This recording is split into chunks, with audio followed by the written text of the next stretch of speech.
வணக்கம் மக்களே.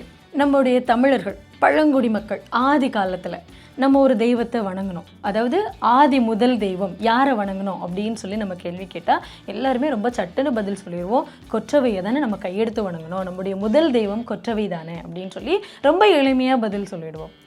அந்த வேட்டை சமூகம் முடிந்து வேளாண் சமூகத்துக்குள்ளே வரோம் இல்லையா, விவசாயம் செய்ய ஆரம்பிக்கிறோம், காடு கழனி எல்லாம் கொழிக்க ஆரம்பிக்குது. அப்போது இந்த வேளாண் சமூகத்துக்குள்ளே வரும்போது எங்கள் காடு கழனி எல்லாம் செழிக்கணும், எங்கள் வீட்டில் செல்வம் கொழிக்கணும், வறுமையெல்லாம் விலகணும், அப்படியே விவசாயம் செழித்து ஓங்கணும், நீர் நிறைகளெல்லாம் அப்படியே நிரம்பி வழியணும் அப்படின்னு சொல்லி நம்ம ஒரு தெய்வத்தை நம்முடைய பூர்வக்குடி தமிழ் மக்கள் கையெடுத்து வணங்குனாங்க இல்லையா. அது யார்? இப்படி கேள்வி கேட்டால் எத்தனை பேர் சரியான பதில் சொல்லுவீங்க? பதில் சொல்ல முடியாது, அந்த பதிலே தெரியாது. ஏன்னா எந்த வீட்லேயும் எந்த கோவில்லையும் இன்றைக்கி அந்த தெய்வம் இல்லை, ஒரு மூலையில் தூக்கி போட்டோம். எந்த தெய்வம் நமக்கு செல்வத்தை கொடுக்கும் அப்படின்னு நம்ம கையெடுத்து வணங்கினோமோ, எந்த தெய்வம் காடு கழனியெல்லாம் செழிக்க வைக்கும், விவசாயத்தை நல்லா கொழிக்க வைக்கும், வேளாண்மை அப்படியே செழித்து ஓங்கும், நம்ம எந்த வீட்லேயுமே வறுமையே இருக்காது அப்படியெல்லாம் நம்ம நம்பினோமோ, அந்த நம்பிக்கையினுடைய அடிப்படையில் கையெடுத்து வணங்கினோமோ, அந்த தெய்வம் இன்றைக்கி எந்த வீட்லேயுமே இல்லை. அது மட்டும் இல்லாமல் இன்னொரு கொடிய விஷயம் என்ன அப்படின்னு சொல்லி பார்த்தீங்கன்னா, வணங்கின அதே தெய்வத்தினுடைய பெயரால் இன்றைக்கி எல்லாரும் திட்ட ஆரம்பிச்சிட்டோம். அந்த தெய்வத்தோட பேரை சொல்லி ஒவ்வொருத்தரையும் நம்ம திட்டுறோம். எந்த இடத்துலலாம் வறுமை இருக்கோ, சீ வெளியே போ அப்படின்னு அந்த தெய்வத்தோட பேரை சொல்லி தான் இன்றைக்கி நம்ம திட்டுறோம். இவ வீட்டுக்குள்ளே இருந்தா அப்படின்னா இன்றைக்கி செல்வம் வீட்டுக்குள்ளே இருக்காது அப்படிங்கிற ஒரு மிகப்பெரிய உளவியலுக்குள்ளேயே நம்மளை கொண்டு போயிட்டாங்க. அப்படி ஒரு தெய்வத்தை பற்றி தான் நம்ம பார்க்க போகிறோம். அந்த தெய்வம் யார் அப்படின்னு சொல்லி பார்த்தீங்கன்னா தவ்வை. இன்றைக்கி மூதேவிங்கிற பெயரில் அவளை திட்டி தீர்த்துக்கிட்டு இருக்கோம். ஆனால் இந்த மூதேவியை தான் நம்முடைய முன்னோர்கள் மூத்த தேவின்னு சொல்லி வழிபட்டு இருந்தாங்க. இந்த தமிழ் மண்ணினுடைய பேரரசியாக, செல்வத்துக்கு அதிபதியாக, விவசாயம் செழிக்கணும், வேளாண்மை ஓங்கி வளரணும், வறுமையெல்லாம் நீங்கணும், சோம்பல் முறியணும், எந்த இடத்துலையும் சோம்பேறித்தனங்கிறது இருக்கவே கூடாது, நாங்கள் ஓடி ஓடி ஓடி ஓடி உழைக்கணும் அப்படின்னு சொல்லி வணங்கி நின்ன வழிபட்ட அந்த தெய்வம் தவ்வை.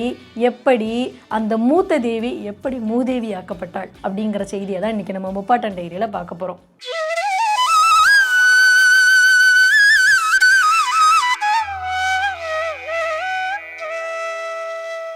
பனை முலை மேல் ஆகாட்டு விசிறி அசைப்ப காக்கை கொடியினால் செய்யாள் அப்படின்னு யாப்பெருங்களை விருத்தி இந்த தவ்வையினுடைய உருவம் எப்படி இருக்கும் அப்படின்னு சொல்லி நமக்கு சொல்லுது. அதாவது பனை முலை அப்படின்னா நல்ல தொப்புள் வரைக்கும் நல்ல தொங்கி கிடக்கிற அந்த முலைகள், பெருத்த முலைகள், அதாவது தாய்ப்பால் கொடுத்து கொடுத்து தாழ்ந்து போன அந்த தனங்கள், இதுதான் அவளுடைய உருவச்சிலையில் அவளுடைய அடையாளமாக இருக்கும். அது மட்டும் இல்லாமல் ஒரு 10 பிள்ளைகளை பெற்று பெருத்த வயிறு இருக்கு இல்லையா, அந்த பெருத்த வயிறு அப்படி தான் அவளுடைய வயிறு இருக்கும். நல்ல பருமனாக இருப்பாங்க. பார்க்கறதுக்கு வாடி போனதனுடைய அடையாளமாகவோ வறுமையினுடைய அடையாளமாகவோ நம்முடைய இலக்கியங்கள் தவ்வையை பற்றி சொல்லவே இல்லை. அவளுடைய தலையில் கொண்டை போட்டு நல்ல ஒரு கறந்த மகுடம் அவளுக்கு கொடுத்துருப்பாங்க. காதில் அந்த பனி ஓலை மகுடங்கள் அவளுக்கு இருக்கும். நல்ல நகை போட்டு அப்படியே ஒரு தமிழ் மன்னனுடைய ஒரு பேரரசிக்குடைய ஒரு கம்பீரத்தோட தான் அவளை நம்முடைய இலக்கியங்கள் காட்டியிருக்கோம். முற்கால சோழர்களுடைய காலத்தில் இருந்த தவ்வை சிலைகள்லாம் இன்றைக்கி நிறைய இடங்களில் தோண்டி எடுத்திருக்காங்க. அந்த தவ்வை சிலைகளை பார்த்தாலும் அவள் அப்படி ஒரு பேரரசிக்குரிய ஒரு இலக்கணத்தோடு தான் இருப்பாள். வாடிப்போன முகமோ உடம்போ வறுமைக்கான அடையாளமோ அந்த தவ்வை சிலையில் இருக்கவே இருக்காது. வறுமையினுடைய அடையாளமாக, சோம்பலினுடைய அடையாளமாக, அவலட்சுமியாக நம்முடைய தமிழர்கள் இந்த தவையை பார்த்துருந்தாங்க அப்படின்னு சொன்னால், இப்படி நகைகள்லாம் போட்டு தலைக்கு கிரீடம்லாம் வச்சு பக்கத்தில் மகன் ஒரு மகள் அப்படின்னு ஒரு பெரிய தாயாக பிள்ளை பெற்ற மகராசியாக அவளை பார்த்துருக்க மாட்டாங்க இல்லையா. அப்போ எங்கேயோ ஒன்று இடிக்குது, ஏதோ ஒன்று நேர்மறையாக இருக்குது, ஏதோ ஒன்று எதிரும் புதிரமாக இருக்குது. இது மட்டும் இல்லாமல் பாண்டிய மன்னன் பராந்தக நெடுஞ்சடையனுடைய காலத்தில் சாத்தன் கணபதி அப்படிங்கிற அவருடைய அதிகாரி அவர் என்ன பண்ணிருக்கிறாரு அப்படின்னா, திருப்பரங்குன்றம் மலையை கொடைஞ்சி துர்க்கை, விஷ்ணு, சிவன் இவங்க எல்லாத்துக்கும் சந்நிதி, அதாவது ஒரு சிலையை எழுப்புறாரு. அவர்களுக்கு நிகராக அரச மரியாதையோட இந்த தவ்வைக்கும் சிலை எழுப்புனதா அந்த திருப்பரங்குன்றம் மலையில் இருக்கிற கல்வெட்டு நமக்கு சொல்லுது. இது மட்டும் இல்லாமல் கிபி 8ஆம் நூற்றாண்டில் வாழ்ந்த ராஜசிம்ம பல்லவ மன்னன் என்ன பண்றாரு அப்படின்னா, இந்த தவ்வைக்கு மிகச்சிறந்த கலை நயங்களோட கூடிய உருவச்சிலையை எழுப்பினாரு அப்படிங்கிற செய்தியை அந்த காஞ்சி கைலாசநாதர் கோவிலில் இருக்கிற கல்வெட்டு நமக்கு சொல்லுது. இது மட்டும் இல்லாமல் நாகப்பட்டினத்தில் கிடைத்த வழுவூர் கல்வெட்டு, அதாவது முற்கால சோழர்களுடைய கல்வெட்டில் என்ன இருக்குன்னா, ஜேஷ்டா தேவிக்கு அந்த எல்லையில் இருக்கிற நிலத்தை தானமாக கொடுத்தாங்க அப்படிங்கிற செய்தியை சொல்லுது. ஜேஷ்டா தேவி அப்படிங்கிறது இந்த தவ்வைக்கு இருக்கிற இன்னொரு சமஸ்கிருத பெயர். இந்த ஜேஷ்டா தேவி அப்படிங்கிறத தான் மாற்றி சேட்டை அப்படிங்கிற பெயரில் நம்ம சொல்லிக்கிட்டு இருக்கோம். இது மட்டும் இல்லாமல் சிலப்பதிகாரத்தில் கூட நம்ம தவ்வைக்கு கோவில் எழுப்பி இருந்தாங்க அப்படிங்கிற செய்தியை நமக்கு இளங்கோவடிகள் கொடுக்குறாரு. மதுரையிலிருந்து புறஞ்சேரி வரக்கூடிய பகுதியில் வழிபாட்டு தலங்கள் இருக்குது. என்னென்ன வழிபாட்டு தலங்கள் அப்படின்னு அவர் குறிப்பிடும்போது இந்த மாமுகடிக்கும் கோவில் வழிபாட்டு தலம் இருந்தது அப்படிங்கிற தகவலை சிலப்பதிகாரத்தில் நமக்கு பகிர்ந்திருக்கிறாரு. அதாவது மாமுகடி அப்படிங்கிறது என்ன அப்படின்னு சொல்லி பார்த்தீங்கன்னா, இந்த தவ்வைக்கு நம்முடைய இலக்கியங்கள் கொடுக்கக்கூடிய இன்னொரு பெயர். கிட்டத்தட்ட ஒரு 14 பெயரை வந்து நம்முடைய தவ்வைக்கு இலக்கியங்கள் கொடுத்துருக்கு. அதில் ஒரு பெயர் தான் இந்த மாமுகடி. அந்த பெயர் தான் நம்மளுக்கு சிலப்பதிகாரத்தில் இளங்கோவடிகள் குறிப்பிடுவார். நரேந்திரவர்ம பல்லவனுடைய குலதெய்வம் யாரு அப்படின்னு சொல்லி பார்த்தீங்கன்னா இந்த தவ்வை தான். கிட்டத்தட்ட ஒரு 10ஆம் நூற்றாண்டு வரைக்கும் இந்த தவ்வை வழிபாடு அப்படிங்கிறது நம்ம தமிழகத்தில் இருந்திருக்கு. செல்வத்தினுடைய அதிபதியாக, விவசாயத்தினுடைய செழிப்புக்கு நம்ம வேண்டி நிற்கக்கூடிய கடவுளா இந்த தவ்வையை தான் தமிழர்கள் வழிபட்டிருக்காங்க. அப்போ இந்த விவசாயத்தினுடைய அடையாளமாக, வேளாண்மையினுடைய குறியீடாக, செல்வத்தினுடைய அதிபதியாக இருந்த இந்த தவ்வை எப்படி மூதேவியாக மாற்றப்பட்டாள் அப்படின்னு சொல்லி பார்த்தோன்னா, பண்பாட்டு ஆய்வாளரான பரமசிவன் இந்த தவ்வை பற்றி ஆய்வு செய்யும்போது என்ன சொல்கிறார் அப்படின்னா, நம்முடைய தமிழர்கள் மூத்த தெய்வங்களுக்கு அதிக முக்கியத்துவம் கொடுத்துருக்காங்க. அப்படி முக்கியத்துவம் கொடுத்து முதல்ல வணங்கின தெய்வம் இந்த மூத்த தேவின்னு அழைக்கப்படக்கூடிய இந்த தெய்வம். இந்த மூத்த தேவி தான் மருவி பிற்காலத்தில் மூதேவி அப்படின்னு ஆயிருச்சு அப்படின்னு குறிப்பிடுறாரு. அப்போ இந்த மூத்த தெய்வம் எப்படி மூதேவியாக மாறிச்சு அப்படின்னு சொல்லி நம்ம பார்த்தோம் அப்படின்னா, எப்போ தமிழ்நாட்டுக்குள்ள இந்த வைதிக கோட்பாடு நுழைய ஆரம்பிச்சதோ, வைதிக கோட்பாடு எப்போ மேலெழும்ப ஆரம்பிச்சதோ அப்போ தான் இந்த தவ்வை வழிபாடு அப்படிங்கிறத மறைய ஆரம்பிச்சது அப்படிங்கிறத விட மறைக்க ஆரம்பித்தாங்க அப்படிங்கிறது தான் உண்மை. இதற்கான ஆதாரம் அப்படின்னு சொல்லி நம்ம பார்த்தோம்னா, தொண்டரடி பொடியாழ்வார் அவர் எழுதின திருவாய்மொழியில் சொல்வார், கேட்டீரே நம்பி மீர்காள் கருட வாகனனும் நிற்க தவ்வை மடியகத்து செல்வம் பார்த்திருக்கின்றீரே. செல்வத்துக்கு அதிபதியாக திருமால் நின்றுட்டு இருக்கார். கருட வாகனன்னா யார்? திருமால். அவர் இருந்துக்கிட்டு இருக்கும்போது நீங்கள் தவ்வை கிட்ட போய் எங்களுக்கு செல்வத்தை கொடுங்கன்னு வேண்டிக்கிட்டு இருக்கீங்களே, ஐயோ இது ரொம்ப வருத்தமாக இருக்குது அப்படின்னு வன்மத்தை கொட்டுற மாதிரி அந்த திருவாய்மொழியில் அந்த வரிகள் வரும். தொண்டரடி பொடியாழ்வார் அப்படியே புழுங்கி பாடுவார். அப்போது அந்த வைதிக கோட்பாடு தவ்வையை வந்து எப்படி பார்த்துருக்கு? தவ்வையை வணங்காதீங்க யாரும், திருமால் இருக்கார், திருமால் தான் எல்லா செல்வத்தையும் கொடுப்பாரு, தவ்வையை வழிபடுறதை விட்டுருங்க அப்படின்னு சொல்லி அந்த வைதிக கோட்பாடு கேட்குது. என்னதான் தலைகீழ நின்று தண்ணி குடித்தாலும் அந்த தவ்வை வழிபாடை மாற்ற முடியலை. அப்போது ஒரு பெண்ணை கொண்டு வந்தால் இந்த தவ்வை வழிபாடை மாற்றலாமா அப்படின்னு சொல்லி முயற்சிக்கிறாங்க. ஏன்னா தவ்வை ஒரு பெண் தெய்வம் இல்லையா? அப்போது தவ்வைக்கு நிகராக ஒரு பெண் தெய்வத்தை கொண்டு வரணும், அவளை திருமகளாக மாற்றணும் அப்படின்னு சொல்லி முயற்சி நடு. அப்போ தவ்வைக்கு நிகராக ஒரு பெண் தெய்வத்தை கொண்டு வரணும் அப்படின்னு சொல்லி முயற்சி நடக்கும்போது எப்படி கொண்டு வந்தது இந்த புராணங்கள்லாம் பார்த்திங்கன்னா, நமக்கு லிங்க புராணத்துலேயும் பத்ம புராணத்துலேயும் இதற்கான தகவல்கள் இருக்குது. பத்ம புராணத்தில் முதல்ல பார்க்கலாம். என்ன பண்ணுறாங்க? பார்க்கடலை கடையிறாங்க. பார்க்கடலை கடையிறும்போது அசுபத்தினுடைய அடையாளமாக ஒரு பெண் வெளியே வராங்க. அவங்கள பார்த்து தேவர்கள் அசுரர்கள் எல்லாரும் நடுங்குறாங்க. நடுங்கி என்ன பண்ணுறாங்க? நீ இங்கெல்லாம் இருக்கக்கூடாது, நீ எந்த இடத்துல போய் இருக்கணும் அப்படின்னு சொல்லி பார்த்தோன்னா, அழுக்கு எங்கெல்லாம் இருக்கோ அங்கெல்லாம் தான் நீ போய் குடியிருக்கணும், எங்கெல்லாம் அவலட்சணம் இருக்கோ அந்த இடத்துல தான் நீ போய் குடியிருக்கணும், எந்த வீட்டிலலாம் கணவனுக்கு மனைவிக்கும் நடுவில் சண்டை நடக்குதோ அந்த இடத்துல தான் நீ போய் இருக்கணும், வைதிக சத்தம் புகை யாக புகைகள் நடக்கிற இடங்கள் இதெல்லாம் உனக்கு ஆகவே ஆகாது, அந்த இடத்துலலாம் நீ போய் இருக்கக்கூடாது, உனக்கான இடமே வேற அப்படின்னு சொல்லி அவளை அனுப்பி வச்சிடுறாங்க. இரண்டாவது பார்க்கடலை கடையும் போது நம்ம லட்சுமி வராங்க. ஏன்னா மூத்தவள் வந்து யாரு? தவ்வை. இரண்டாமவள் லட்சுமி. மூத்தவளை வந்து நம்ம அனுப்பி விட்டாச்சு. அப்போ லட்சுமி தான் எல்லாத்தையும், சுபம் நடக்கிற இடத்துல லட்சுமி தான் இருப்பாங்க, அவங்க தான் செல்வத்துக்கான அதிபதி அப்படின்னு சொல்லி ஒரு கதையை கொண்டு வராங்க பத்ம புராணத்தில். அப்போ முதல்ல தோன்றிய அந்த மூத்தவள் அப்படிங்கிற அந்த தவ்வை வந்து அவலட்சுமி, இரண்டாவது தோன்றியவள் லட்சுமி அப்படிங்கிற அதிர்ஷ்டம் துரதிஷ்டம் அப்படிங்கிற வைதிக கோட்பாடுக்கான அந்த பைனரி இதை வந்து கொண்டு வராங்க. இந்த வைதிக கோட்பாடு தமிழகத்துக்குள்ளே வர வரைக்கும் நன்மை தீமை பார்க்குறது, நல்ல மனுஷங்க இவங்க கெட்ட மனுஷங்கன்னு ஒதுக்கி வைக்கிறது, இது அதிர்ஷ்டம் இது துரதிஷ்டம் அப்படிங்கிறது எதுவுமே நம்ம தமிழ் பூர்வ குடிகள் கிட்ட கிடையாது. எப்போ இந்த புராண கதைகள் உள்ளே வருதோ அப்போ தான் இந்த இருமையியல் கோட்பாடு அப்படிங்கிறதும் நம்ம தமிழ்நாட்டுக்குள்ளே வருது. இது லிங்க புராணத்தில் ரொம்ப தெளிவாகவே இருக்கும். அதுக்கு முன்னாடி இந்த பத்ம புராணத்தில் அந்த தவ்வை இருக்காங்க இல்லையா, அந்த மூத்த தேவி மூதேவி இருக்காங்க இல்லையா, இவங்களை ஸ்ரீதேவின்னு கொண்டு வந்துட்டாங்க. இந்த மூதேவியை வந்து என்ன பண்ணுறாங்க அப்படின்னா, உத்தாலக்கர் அப்படிங்கிற ஒரு முனிவருக்கு கல்யாணம் பண்ணி வைக்கிறாங்க, திருமணம் செஞ்சு வைக்கிறாங்க. இந்த உத்தாலக்கர் கூட அவங்க வந்து இந்த உத்தாலக்கர் ஆசிரமத்துக்கு அவங்கள கூட்டிகிட்டு போகும்போது அங்கே யாகங்கள் நடக்குது, அங்கே வேள்விகள் நடக்குது, அந்த புகைகள் யாக புகைகள்லாம் வேள்வி புகைகள்லாம் வெளியே வருது. ஆனால் இந்த மூதேவியால் அங்கே வசிக்க முடியலை, அந்த புகைகள்லாம் அவங்களுக்கு ஆகாது இல்லையா, அங்கே ஓடி ஓடி போகிறாங்க.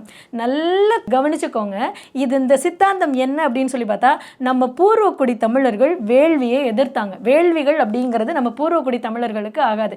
அப்போ இந்த மூதேவி எங்கே குடியிருக்கிறா, வேள்விகள் எங்கே நடக்குதோ யாகங்கள் எங்கே நடக்குதோ அங்கே இந்த மூதேவி இருக்க மாட்டா அப்படிங்கிற ஒரு நம்பிக்கையை, ஒரு உளவியலை உள்ளுக்குள்ளே விதைக்கிறாங்க. இப்படி தான் பத்ம புராணம் இந்த மூதேவி ஆகாதவா அப்படின்னு சொல்லுது. இந்த உத்தாலக்கராலையும் இந்த உத்தாலக்க முனிவராலையும் அந்த அம்மாவை வச்சுட்டு வாழ முடியல. என்ன பண்ணுறதுன்னு தெரியல. ஏன்னா அவளை மகிழ்ச்சியாகவே வச்சிருக்க முடியல. அவள் எப்பவும் சினிங்கிக்கிட்டு அழுதுகிட்டு சண்டை போட்டுக்கிட்டே உட்காந்துட்டு இருக்காங்க. அதனால என்ன பண்ணுறாங்க, இந்த உத்தாலக்கர் அவளை எப்படி மகிழ்ச்சியாக வச்சுக்கிறது அப்படின்னு ஒரு இடத்த தேடி போகிறாரு. இடத்த தேடி போகும்போது காட்டில் ஒரு அரச மரத்தடியில் உட்கார வச்சுட்டு, இரு நீ மகிழ்ச்சியாக இருக்கக்கூடிய இடம் என்ன அப்படிங்கிறத நான் தேடிக்கிட்டு வரேன் அப்படிங்கிறது போயிட்டு கடைசி வரைக்கும் கண்டுபிடிக்கவே முடியல. அப்படியே விட்டுட்டு ஓடிடுறாரு. அப்போ கணவன் விட்டுட்டு ஓடின பெண்ணு என்ன பண்ண முடியும்? அவங்க உட்காந்துருந்து அழுதுகிட்டே இருக்காங்க. ஐயோ என்ன கணவன் விட்டுட்டு போயிட்டாரு, இனிமேல் எனக்கு வாழறதுக்கு வழியே இல்லையே, நான் என்ன பண்ணுவேன் அப்படின்னு சொல்லி உட்காந்து அழுதுட்டு இருக்கும்போது அங்கே இந்த ஸ்ரீதேவி வராங்க, அதாவது லட்சுமி வராங்க, தங்கை வராங்க. வந்து ஐயோ உன்னை கணவன் விட்டுட்டு போயிட்டாரா, நீ இனிமேல் அழாத, பயப்படாத, இனிமேல் என்ன அப்படின்னா என்ன வழிபடுறதுக்கு முன்னாடி ஒவ்வொரு சனிக்கிழமையிலையும் இந்த அரச மரத்தை சுற்றி வந்து வழிபடுவாங்க இல்லையா, அப்போ முதல்ல ஒன்றை வழிபட்டதுக்கு பிறகுதான் என்ன வழிபடுவாங்க அப்படின்னு ஒரு வரத்தை கொடுக்குறாங்க. யாரு? இந்த அம்மாவுக்கு பிறகு வந்தவங்க இந்த அம்மாவுக்கு வரத்தை கொடுத்து இந்த தவ்வையை மூதேவி அப்படின்னு ஒதுக்கிட்டாங்க. இப்படித்தான் மூத்த தேவியா நம்ம வணங்கி கொண்டிருந்த அந்த தவ்வை முதல்ல ஒடுக்கப்படுறாங்க. இது பத்ம புராணம் வழியா பார்க்கடலை கடைஞ்சி அப்படியே தூக்கி எறிஞ்சிட்டாங்க. இரண்டாவது எங்க அப்படின்னு சொல்லி பார்த்தீங்கன்னா லிங்க புராணத்தில், அதாவது இந்த உலகத்தை வந்து இயக்கிறதுக்காக இரண்டு இருமையியல் அப்படின்னு சொல்லக்கூடிய இரண்டு கூறுகளை வந்து கடவுள் உருவாக்குறார். அப்படி உருவாக்கும் போது அவலட்சணத்துக்குரியதா, அசுபத்துக்கு உரியதா, தீமைக்கு உரியதா, சண்டை சச்சரவுகளுக்கு உரியதா ஒன்றை வந்து படைச்சிடுறாரு. அதை தூக்கி யார் கையில் கொடுத்துட்றாரு அப்படின்னு சொல்லி பார்த்தீங்கன்னா இந்த மூதேவி கையில் தூக்கி கொடுத்துட்றாரு. நல்ல லட்சணத்துக்கு உரியதா, நல்ல கூறுகள்லாம் நடக்கக்கூடிய இடமா, நல்ல மகிழ்ச்சியெல்லாம் நிறைந்திருக்கக்கூடிய ஒன்றா இந்த பூமி இயங்கும் இல்லையா, அந்த படைத்த அந்த இரண்டாவது பகுதியை தூக்கி யார் கையில் கொடுத்துட்றாரு அப்படின்னு சொல்லி பார்த்தீங்கன்னா இந்த ஸ்ரீதேவி கையில் கொடுத்துட்றாரு. அப்போது இந்த மூதேவிக்கு என்னெல்லாம் நடக்கும், எங்கெல்லாம் சண்டை சச்சரவு இருக்கோ, எங்கெல்லாம் வறுமை இருக்கோ, எங்கெல்லாம் அவலட்சணம் இருக்கோ, எங்கெல்லாம் சோம்பல் இருக்கோ அந்த இடத்துலலாம் யார் குடியிருப்பாங்க அப்படின்னு பார்த்தா இந்த மூதேவி இருப்பாங்க அப்படிங்கிற ஒரு நம்பிக்கையை லிங்க புராணத்தின் வாயிலாகவும் நம்ம மக்கள் மத்தியில் விதைச்சிட்டாங்க. அப்படி பார்க்கும்போது தவ்வையினுடைய அடையாளமாக என்ன இருந்தது, தவ்வையினுடைய வாகனமாக என்ன இருந்தது, கழுதை வாகனம் அல்லது எருது, இந்த இரண்டு தான் தவ்வைக்கு கொடுத்திருந்தது. நம்முடைய தமிழர்கள் அதை எப்படி பார்த்தாங்க அப்படின்னா, நம்முடைய நெல் மூட்டைகள்லாம் விளைஞ்சு வரும்போது, நம்முடைய பயிர்கள் எல்லாம் விளைஞ்சு வரும்போது, காய்கறிகள் எல்லாம் விளைஞ்சிட்டு வரும்போது அந்த பொதியை யார் சுமந்துட்டு போவாங்க? ஒன்று எருமை மாடு சுமக்கணும், இல்லைன்னா கழுதை சுமக்கணும். அப்போ அதனுடைய அடையாளமாக நம்மளுக்கு அந்த தவ்வைக்கு கொடுத்து வைத்திருந்த அடையாளம் இது வந்து அசுபம், இந்த விலங்கு வந்து தீய நிமித்தம், இது வந்து நம்ம பார்க்கவே கூடாது, இந்த கழுதை எங்கெல்லாம் இருக்குதோ அங்கெல்லாம் கெட்டது நடக்கும் அப்படின்னு சொல்லி அதை தீய நிமித்தமாக மாற்றிட்டாங்க. நல்லா யோசிச்சு பாருங்க, நல்லா சிந்திச்சு பாருங்க. என்னை பார் யோகம் வரும் அப்படிங்கிற ஒரு பழமொழி நம்ம கிராமத்தில் உலவும் இல்லையா, நிறைய திரைப்படங்களில் கூட இதை நகைச்சுவையாக பயன்படுத்தியிருப்பாங்க. கழுதையினுடைய படத்தை வந்து ஒட்ட வச்சுட்டு இந்த பேச்சுலர் ரூமில் இருக்கக்கூடியவங்க எல்லாம் என்ன பண்ணுவாங்க, காலையில் எழுந்திரிச்சு இந்த கழுதையை பார்த்துக்கிட்டே இருப்பாங்க. ஏன்னா கழுதையை பார் யோகம் வரும் அப்படின்னு சொல்லி வச்சுருக்காங்க. ஆனால் அதை பார்த்து நம்ம நகைச்சுவையாக சிரிச்சோம். அது நகைச்சுவை கிடையாது, நம்முடைய ஒரு பண்பாடாக அந்த காலத்தில் நம்முடைய பூர்வக்குடி தமிழர்கள் காலம் காலமாக பின்பற்றி கொண்டு வந்ததனுடைய ஒரு எச்சம். அதுதான் அந்த என்னை பார் யோகம் வரும். ஏன்னா தவ்வையினுடைய வாகனம் கழுதை, ஆனால் அதை வந்து தீய நிமித்தமாக மாற்றிட்டாங்க. அது மட்டும் இல்லாமல் காகம் அப்படிங்கிறது அவளுடைய கொடி சின்னத்தில் இருக்கும். காகம் அப்படிங்கிறத நம்ம காலையில் எந்திரிச்சு நம்மளை சுறுசுறுப்பாக ஓட வைக்கக்கூடிய ஒரு உயிரினம், அதனுடைய அடையாளமாக தான் நம்ம காகத்தை வச்சுருந்தோம். ஆனால் அதை எப்படி மாற்றிட்டாங்க அப்படின்னா, அது சனி பகவானுடைய வாகனம், அது மரணத்தினுடைய அடையாளம், அதனால் காக்கையை வந்து பார்க்கவே கூடாது அப்படின்னு சொல்லி காக்கையையும் வச்சு நம்மளை பயமுறுத்த ஆரம்பிச்சிட்டாங்க. பயத்தை நம்ம மனசுக்குள்ளே விதைச்சிட்டோம் அப்படின்னா அந்த காகத்தை திரும்பி பார்ப்போம், சனி பகவானுடைய வாகனம் நமக்கு நல்லது நடக்கும், நமக்கு நல்லது செய்யும் அப்படிங்கிற ஒரு நம்பிக்கைக்குள்ளே போவோம். இல்லை, காலப்போக்கில் அந்த நம்பிக்கை நமக்குள்ளே வர ஆரம்பிச்சிருச்சு. அதே மாதிரி துடப்பம், அவளுடைய கையில் இருக்கக்கூடிய துடைப்பத்தை வந்து எதுக்காக பயன்படுத்தணும் அப்படின்னா, நம்ம நெல், கழனி, காடு, வயல் இதெல்லாம் நம்ம வந்து விவசாயம் செஞ்சு பண்ணும்போது அங்கே இருக்கிற குப்பைகள் எல்லாம் கூட்டி அழுக்குகள் எல்லாம் ஒதுக்குறதுக்கு இந்த துடைப்பம் தானே பயன்படுத்துது. அப்போது அந்த எப்போவுமே நம்ம கையில் அந்த துடைப்பம் இருக்கும் இல்லையா, அந்த துடைப்பம் அந்த அடையாளமாக தான் அவளுடைய கையில் அந்த துடைப்பத்தை கொடுத்தது.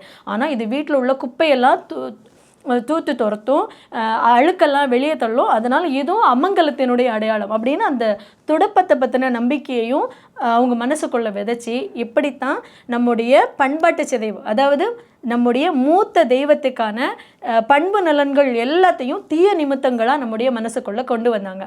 மூத்த தேவி மூதேவியாக்கி, லட்சுமியை உயர்வாக்கி, மூதேவியை சிறுமைத்தனம் செய்து மக்களுடைய மனதில் நம்முடைய பழங்குடி தெய்வமான செல்வத்தின் அதிபதியாக இருந்த, இந்த மண்ணின் பேரரசியாக இருந்த, ஒவ்வொரு வீட்டின் தாயாக இருந்தவள் சபிக்கப்பட்டது, தூக்கி எறியப்பட்டது. இன்னைக்கு அந்த வார்த்தையே வசை சொல்ல மாற்றின வரலாறு பண்பாட்டு சிதைவு இப்படித்தான் நடந்தது. இந்த தவ்வை வழிபாடு மட்டும் இல்லை, இந்த தவ்வை வழிபாட்டை பின்பற்றிய ஒரு தமிழ்குடி சமூகம் இருக்கும் இல்லையா, அந்த சமூகத்தையே இந்த தவ்வை வழிபாடு அழிச்சதன் மூலமாக அழிச்சிருக்காங்க. அந்த சமூகம் எது அப்படிங்கிறதையும் நான் உங்களுக்கு அடுத்த வலையொலியில் கொடுக்குறேன். அது மட்டும் இல்லாமல் தவ்வை பற்றிய இன்னும் பல செய்திகள், எங்கேயெல்லாம் எப்படியெல்லாம் வழிபட்டிருக்காங்க அப்படிங்கிற பல தரவுகளையும் நான் உங்ககிட்ட அடுத்த வலையொலியில் கொண்டு வந்து சேர்க்கிறேன். தொடர்ந்து முப்பாட்டன் டைரி சேனலுக்கு ஆதரவு கொடுங்க. தமிழர்களுடைய பண்பாட்டை, வரலாறை, நம்முடைய அடையாளங்கள் எப்படியெல்லாம் அழிக்கப்பட்டது அப்படிங்கிறது தெரிஞ்சுக்கிறதுக்கும், நாம யார் அப்படிங்கிறத தெரிஞ்சுக்கிறதுக்கும் கூட உங்களுடைய சப்ஸ்கிரிப்ஷனும் உங்களுடைய விருப்பமும் உங்களுடைய பின்னோட்டமும் எங்களுக்கு மிக முக்கிய பங்காற்றுது. உங்களுடைய ஆதரவு எங்களுக்கு எப்பவும் தேவை. நன்றி, வணக்கம்.